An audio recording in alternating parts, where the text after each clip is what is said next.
Do you need help on the waiver wire? Yeah, of course you do. Everyone's got injuries, so let's help you out right now on FFT Express. Welcome to the show. It's been a very rough start to the season with so many key players missing time, and now Isiah Pacheco's out 6 to 8 weeks. Deebo Samuel's going to miss time with the calf injury. Kupp. It's crazy, and plenty more. A.J. Brown's going to miss another week, it seems. I'm Adam Azer with Jamie Eisenberg. Let's get to it. Give me our waiver wire quarterbacks that we're looking at, Jamie.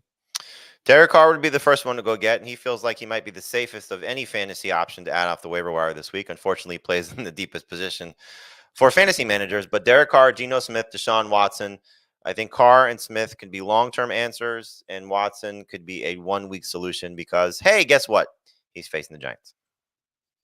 Yeah, and who are some quarterbacks that you would drop for Derek Carr or someone else? For Derek Carr, a lot. I mean, Stafford is easy. Tua at this point is easy.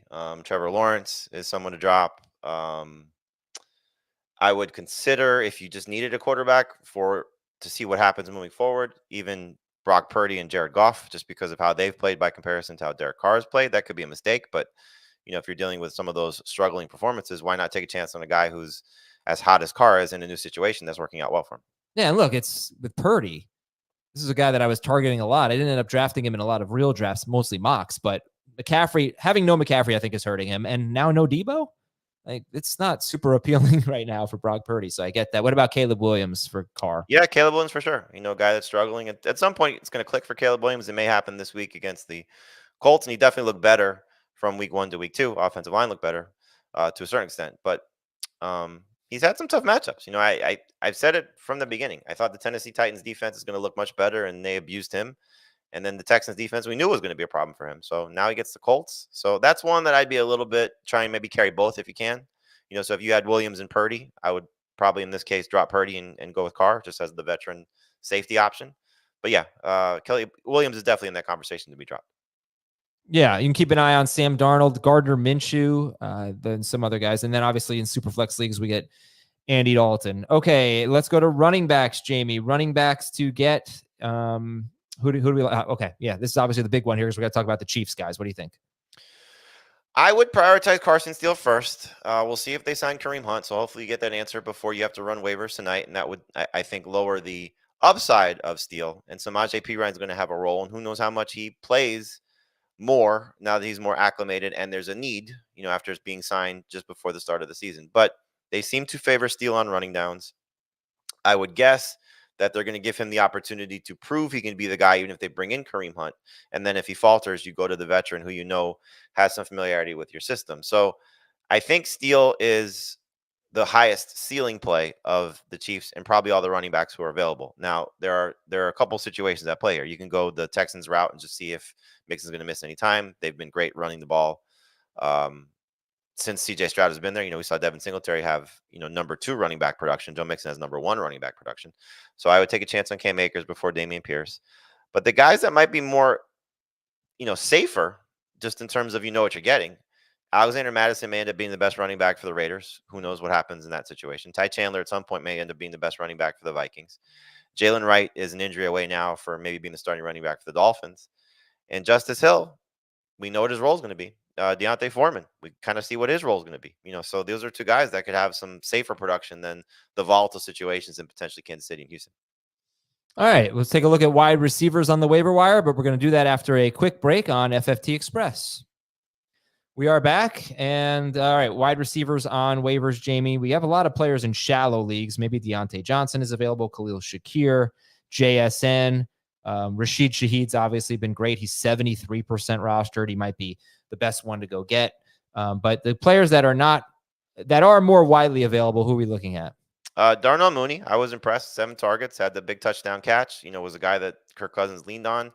And once upon a time was a very good receiver for the Bears. So opportunity is now in front of him as the number 2 receiver and maybe number 2 guy in targets from the receiving core ahead of, Kyle Pitts. So I like the opportunity to add him. He's only 28% rostered. Quentin Johnston, we wrote him off. It's going to be Josh Palmer. It's going to be Ladd McConkey. Well, Johnston just had a 2-touchdown game. Granted, it was an easy matchup against the Panthers. Much more difficult situation coming this week against the Steelers. But why not take a chance on a former first-round talent who could still become something with better coaching? And Justin Herbert needs guys. I'm going to put Jawan Jennings third just with the Deebo Samuel injury. He had a good week 1. Now that was with Brandon Ayuk struggling a little bit, but without McCaffrey there, without Deebo there, I don't think this is going to be the same. Okay, just the number 3 receiver for the 49ers. Nothing happens. I think Jennings could be in that Wan'Dale Robinson, Greg Dortch kind of, okay, I might get 11, 12 PPR points, and that's not bad every couple of weeks to have that in your lineup. Jordan Whittington is worth taking a chance on, I think, more so than Tyler Johnson, just based on hopeful upside. Everybody ran away from Romeo Doubs, understandably so. If Jordan Love is back, you'd like to have Romeo Doubs on your fantasy roster. Josh Downs, somebody to stash. I still think Wan'Dale Robinson is going to have some moments. It's a Band-Aid type of week at wide receiver, as opposed to, oh my God, this is a must roster player. But you could get some guys that may be of use. The Panthers guys should be better with Andy Dalton. Yoshevich, if you need somebody for this week with the Commanders matchup, so there are options out there for you at that position. Yeah, and Demarcus Robinson we didn't mention, but is he the Rams wide receiver you'd prefer? I think he has to be, just knowing that his role is locked in. He's the veteran of the group. He's the guy that Matthew Stafford leaned on last year.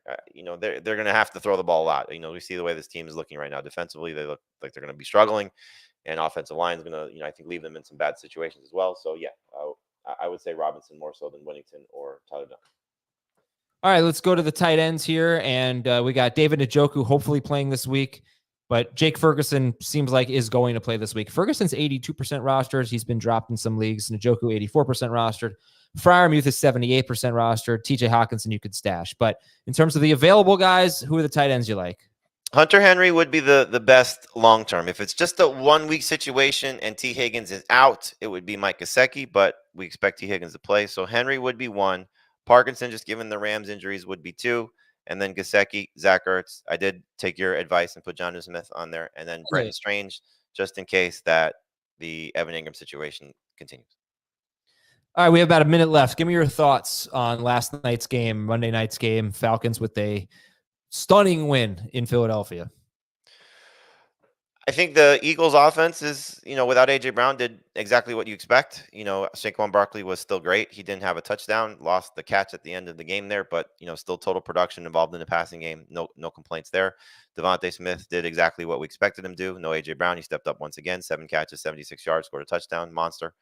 As long as one of those guys is out. Dallas Goedert was frustrating, so hopefully there's more production for him moving forward. And look, the Falcons have 2 great safeties.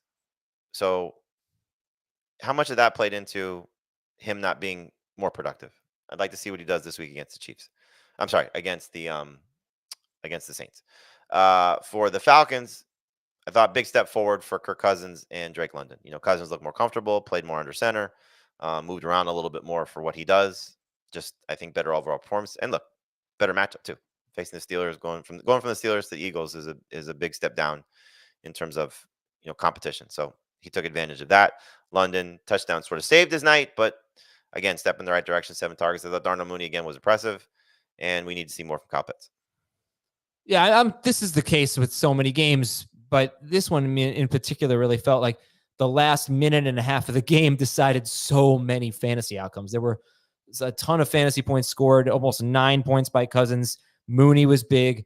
You probably had almost 9 points from Drake London on that drive in PPR leagues. And then you had Hurts with the interception. So it was, and then Barkley with the drop, like maybe the kneel downs for Cousins. The kneel downs. Yep. I mean, that always happens, but there was so much action. I think the last 2 minutes. I think somebody told me the $1 million winner or in the $1 million tournament Monday night was winning like $350,000 and then lost it on the kneel down. Oh my goodness. All right. So it was fun. Certainly fun to watch. That's Jamie. I'm Adam. We'll talk to you tomorrow on FFT Express.